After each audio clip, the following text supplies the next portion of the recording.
Welcome all the dear students to our digital platform અક્ષરમ પાઠશાલા. અક્ષરમ પાઠશાલામાં દરેક વ્યુઅર્સનું સ્વાગત છે. So students, in this video lecture we are going to study today article. આજે આપણે અંગ્રેજીમાં ખૂબ જ ઉપયોગી the most useful topic જે છે આર્ટિકલ તેનો અભ્યાસ કરીએ. ગ્રામેટિકલ વ્યાકરણનો આ ટોપિક છે. So basically I think you all are aware that there are three articles, a and the. સામાન્ય રીતે બધાને માહિતી ખ્યાલ હશે કે આર્ટિકલ મુખ્ય ત્રણ છે, a, n અને the. તો ચલો દરેક આર્ટિકલને આપણે વન બાય વન શરૂઆતથી જ સમજીએ.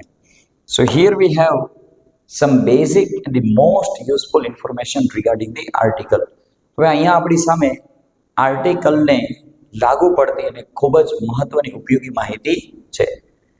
તો જેમ કે આપણે વાત કરીએ એમ કે આર્ટિકલ જે છે તેના બે પ્રકાર છે. એક તો છે અનિશ્ચિત આર્ટિકલ, જેને આપણે અંગ્રેજીમાં ઇનડિફાઇનાઇટ આર્ટિકલ કહેવામાં આવે છે. જેમ કે એ અને એન બંને જે છે તેને ઇનડિફાઇનાઇટ અનિશ્ચિત આર્ટિકલ કહે છે. ઉપરાંત બીજો જે આર્ટિકલનો પ્રકાર છે તેને કહેવામાં આવે છે નિશ્ચિત આર્ટિકલ, એટલે કે ડિફાઇનાઇટ આર્ટિકલ. અંગ્રેજીમાં એક જ ડિફાઇનાઇટ આર્ટિકલ છે જે છે article the. Okay students, so this is the basic information about the article. Now let's keep moving ahead. આગળ વધીએ આપણે અને થોડા અહીંયા આપણી પાસે એક્ઝામ્પલ છે. પહેલા તો રૂલ્સ જોઈએ અને ત્યારબાદ જોઈએ તેના એક્ઝામ્પલ.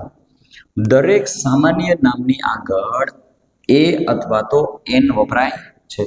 કોઈ નામ જે જાતિવાચક નામ હોય તેના સાથે આર્ટિકલ એ અને એનનો ઉપયોગ થાય, પણ ત્યાં થોડા રૂલ્સ છે. જેમ કે એ અને એન તો જ આવશે કે જો આપવામાં આવેલું જાતિવાચક નામ એક વચનમાં હોય. બહુવચનમાં જો જાતિવાચક નામ હશે તો તેની સાથે એ અથવા એન કોઈ પણ આર્ટિકલનો ઉપયોગ થતો નથી. જેમ આપણે કેવું છે ચાઇલ્ડ, પણ આપણે સ્પષ્ટ કેવું છે કે એક બાળક, તો ત્યાં આપણે લખશું અ ચાઇલ્ડ. ત્યારબાદ એક છોકરી આપણે એમ કહેવું હોય અંગ્રેજીમાં તો લખશું અ ગર્લ. એક સફરજન લખવું છે આપણે તો અહીંયા લખશું આપણે એન. એક કલાક આપણે લખવું છે તો કલાકને અંગ્રેજીમાં અવર કહેવાય, તેથી ત્યાં લખશું એન અવર. હવે અહીંયા આપણે ક્યાંક એ લખ્યું છે તો ક્યાંક એન લખ્યું છે. એ કેવી રીતે ખબર પડશે મને કે આપેલ જાતિવાચક એકવચન નામના પહેલા એ આવે કે એન આવે છે? So that is really very easy to learn. ખૂબ જ સરળ છે શીખવા માટે. તો આપણે તેનો અભ્યાસ કરીએ કે ખબર કેવી રીતે પડે કે અહીંયા નામ પહેલા આર્ટિકલ એ આવે અથવા તો એન આવે. હવે જેમ કે અહીંયા આપણે જોઈ શકીએ છીએ એ અને એન કોઈ ચોક્કસ વસ્તુ, વ્યક્તિ, સ્થળ કે પ્રાણીનો નિર્દેશ કરતા નથી. કોઈ ચોક્કસ વસ્તુ નથી બતાવતા. તેથી જ તો તેને અનિશ્ચિત આર્ટિકલ, ઇનડિફાઇનાઇટ આર્ટિકલ કહેવામાં આવે છે. તેથી તેને અનિશ્ચિત આર્ટિકલ, ઇનડિફાઇનાઇટ આર્ટિકલ કહે છે. હવે આ બંને એ અને એન બંને આર્ટિકલ ગણી શકાય તેવા એક વચન નામના આગળ જ વપરાય. નામ જે છે ને તે કાઉન્ટેબલ હોવું જોઈએ. જેમ કે ખુરશી તો આપણે ગણી શકીએ, ટેબલ તો ગણી શકીએ, સ્કૂલમાં આવતા વિદ્યાર્થીઓની સંખ્યા આપણે ગણી શકીએ. તો જે કાઉન્ટેબલ નામ હોય તેની સાથે જ આપણે આર્ટિકલ એ અને એનનો ઉપયોગ કરી શકીએ. એ અને એન સ્પેલિંગના ઉચ્ચાર પ્રમાણે વપરાય છે. હવે સ્પેલિંગના ઉચ્ચાર પ્રમાણે વપરાય છે, તેનું ઉચ્ચારણ આપણે કરવાનું. ઉચ્ચારણ કેવી રીતે થાય છે તેને ધ્યાનમાં રાખીને આપણે આર્ટિકલ એ અને એનનો ઉપયોગ કરવાનો રહેતો હોય છે. Okay students, so after having some basic and primary information about the article, let's keep moving ahead and have some example. થોડા આપણે એક્ઝામ્પલ જોઈએ, પણ એ પણ જોઈએ કે ક્યારે આર્ટિકલ એ આવે. તો જો સ્પેલિંગનો ઉચ્ચાર વ્યંજન રીતે, આપણે ગુજરાતીમાં જે વ્યંજન છે ક ખ ગ જ્ઞ સુધી, જો જાતિવાચક જે નામ છે તે એકવચન હોવું જોઈએ, તે એકવચન નામનું આપણે ઉચ્ચારણ કરવાનું. અને જો એના ઉચ્ચારણનો પ્રથમ અક્ષર ગુજરાતીના વ્યંજનમાંથી હોય તો એવા કેસમાં એવા નામ સાથે આર્ટિકલ એ વપરાય છે. એટલે આપણે ખાસ ધ્યાન રાખવાનું છે કે જે એકવચન જાતિવાચક નામ છે તેના પહેલા અક્ષરનું ઉચ્ચારણ ગુજરાતીના વ્યંજન ક થી લઈને જ્ઞ સુધી થતું હોવું જોઈએ.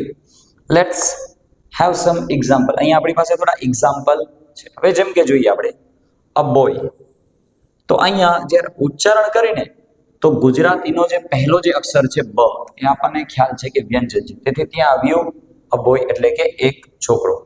અ કેટ, હવે કેટને જ્યારે આપણે વાંચીએ તો પહેલો અક્ષર ગુજરાતીનું જે વ્યંજન છે તે ક નીકળે છે, તેથી ત્યાં લખાણું અ કેટ એક બિલાડી. અ પેરોટ, ત્યાં પણ આપણે જોઈ શકીએ છીએ કે જે પહેલો અક્ષર જે છે પ ગુજરાતીનો વ્યંજન છે, તેથી ત્યાં લખ્યું આપણે અ પેરોટ એક પોપટ. અ યુનિવર્સિટી, આ ખાસ દેવાનું. યુ છે, હવે ઘણી બધી વખત એવું થતું હોય કે અંગ્રેજીના જે 5 સ્વર રહ્યા એ ઈ આઈ ઓ અને યુ, તો વિદ્યાર્થીઓના મગજમાં એવી ગ્રંથિ છે કે જ્યારે પણ નામનો પહેલો અક્ષર, જાતિવાચક નામનો પહેલો અક્ષર અંગ્રેજીના સ્વર એ એન, અંગ્રેજીના સ્વર જેવા કે એ ઈ આઈ ઓ યુ હોય તો તે નામ પહેલા એન લખતા હોય છે, પણ એ મેથડ બિલકુલ ખોટી છે.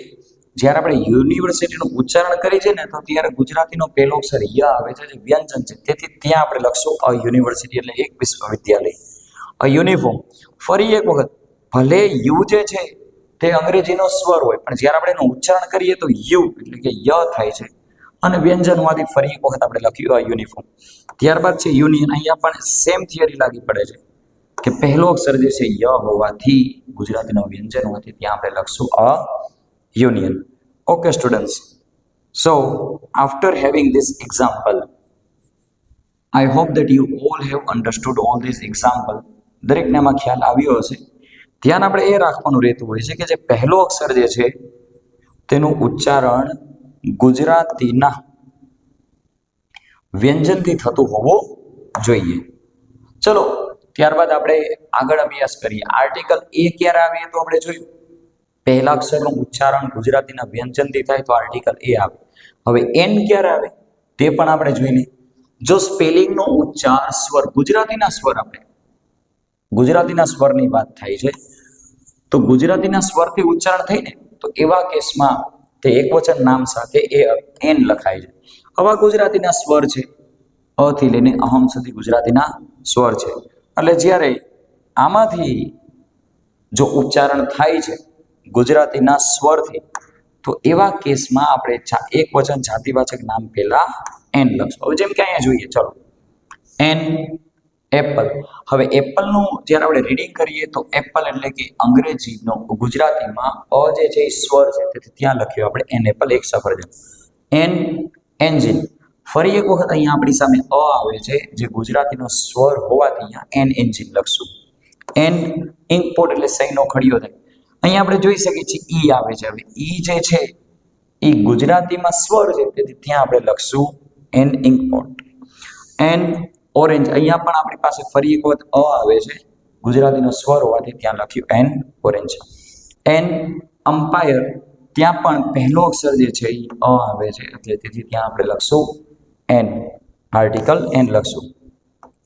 ત્યારબાદ અહીંયા એક એક્ઝામ્પલ છે, એન ઓનેસ્ટ બોય. હવે અહીંયા એચ જે છે તે સાયલેન્ટ છે, તેને હોનેસ્ટ નથી વંચાતું, ઓનેસ્ટ વાંચવામાં આવે છે.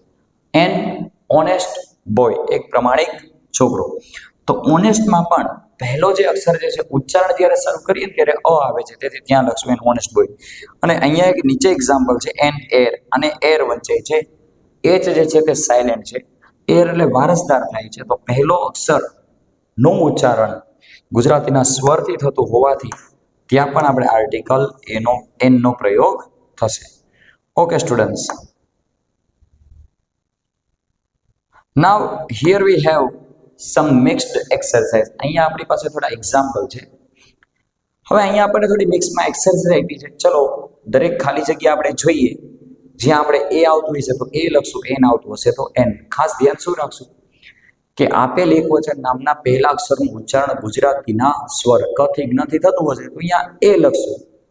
પણ જો એકવચન નામના પહેલા અક્ષરનું ઉચ્ચારણ ગુજરાતીના સ્વરથી થાય અ થી લઈને અહમ સુધી, તો એવા કેસમાં આપણે આર્ટિકલ એન નો પ્રયોગ કરશું. હવે જેમ કે અ બોક્સ છે, બ બોલાય એટલે ત્યાં લખશું અ બોક્સ, એક બોક્સ. પેરોડ જે છે ત્યાં ગુજરાતીનો વ્યંજન પ આવે એટલે ત્યાં લખશું અ પેરોડ. એક્ટર જે છે, એક્ટર એટલે ત્યાં ગુજરાતીનો અ આવે છે, તેથી ત્યાં આપણે લખશું એન એક્ટર, એક અભિનેતા. વોલ, જ્યારે આપણે વોલ લખીએ ને ત્યારે વ આવે છે, ગુજરાતીનો વ્યંજન છે એટલે લખશું અ વોલ. આગળ ચાલીએ. ટીચરમાં જે પહેલો અક્ષર છે જે ટ આવે ગુજરાતીનું વ્યંજન છે તે લખશું. અ ટીચર એક શિક્ષક. એન ઇન્ટેલિજન્ટ બોય, આનું જ્યારે આપણે ઉચ્ચારણ કરીએ તો પ્રથમ અક્ષર આવે છે ઈ, જે ગુજરાતીમાં સ્વર હોવાથી ત્યાં આપણે લખશું એન ઇન્ટેલિજન્ટ બોય, એક બુદ્ધિશાળી છોકરો. So we have done 6 example, but there are so many example. આપણી પાસે ઘણા બધા છે. ચલો જોઈએ. અ ક્લેવર સ્ટુડન્ટ. ક્લેવરમાં પહેલા અક્ષરનું ઉચ્ચારણ ગુજરાતીના વ્યંજન ક થી થાય છે, એટલે અહીંયા લખશું અ ક્લેવર સ્ટુડન્ટ. ત્યારબાદ એન અવર, ત્યાં આપણે વાંચીએ એટલે અ આવે છે, ગુજરાતીનું વ્યંજન હોવાથી લખશું એન અવર, 1 કલાક. અ હોર્સ, જ્યાં ગુજરાતીનું વ્યંજન હ છે, ઉચ્ચારણ હ થી થાય છે એટલે લખશું અ હોર્સ. એન એર, હવે અહીંયા પણ ઉચ્ચારણમાં પેલો અક્ષર અ આવે છે. એચ જે છે ને તે સાયલેન્ટ છે, લખાય છે પણ વંચાતો નથી, એટલે ત્યાં આપણે લખશું એન એર. એર એટલે વારસદાર છે. યુનિવર્સિટીને જ્યારે આપણે વાંચીએ તો ભલે પેલો અક્ષર અંગ્રેજીનો સ્વર હોય પણ ગુજરાતીમાં એનું ઉચ્ચારણ વ્યંજનથી થાય છે, તેથી લખશું અ યુનિવર્સિટી. સેમ અહીંયા પણ આપણે જોઈ શકીએ છીએ. અમ્પાયર, પ્રથમ અક્ષરનું ઉચ્ચારણ અ થી થાય છે, તેથી લખશું એન અમ્પાયર, એક umpire. Okay, let's have few more example dear. થોડા વધારે એક્ઝામ્પલ જોઈએ આપણે. સો 13 એન એરોપ્લેન, અહીંયા આપણે એન લખશું, પ્રથમ અક્ષરનું ઉચ્ચારણ અ થી થાય છે. ત્યારબાદ 1 રૂપી નોટ. ઓ જે છે અંગ્રેજીમાં ભલે સ્વર હોય પણ જ્યારે આપણે એને વાંચીએ છીએ ને ત્યારે વ બોલાય છે, વન. જે વ જે છે વ્યંજન હોવાથી લખશું અ 1 રૂપી નોટ. ઓથર, લેખક થાય, પહેલો અક્ષર અ નીકળે છે, તેથી ત્યાં લખશું એન ઓથર, એક લેખક.